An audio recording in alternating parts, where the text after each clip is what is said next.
সবাইকে আপনারা দেখছেন নতুন রেসিপি এটা তৈরি করতে যাচ্ছে আমি, আপনাদের সাথে থাকুন।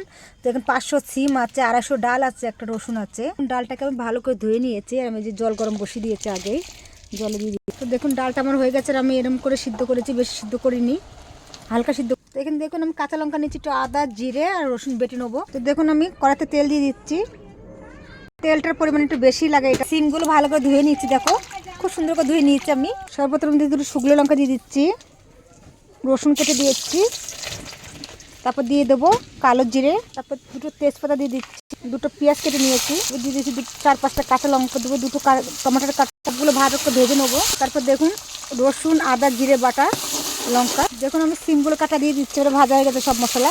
সিমগুলোকে ভালো করে ভেজে নেবো। দেখুন এবারটা আমি লবণ দিয়ে দিচ্ছি এর মধ্যে, দেখুন তারপর দিয়ে দিচ্ছি 1 চামচ হলুদ, তারপর ভালো করে ভেজে নেবো। দেখুন ডালটা আমার এই সিমটা আমার সিদ্ধ এবং ডাল সিদ্ধটা দিয়ে দিচ্ছি এর মধ্যে। দেখুন আমার ডাল হয়ে গেছে, মাংসের ডাল। এই যে আমি ধনিয়া পাতা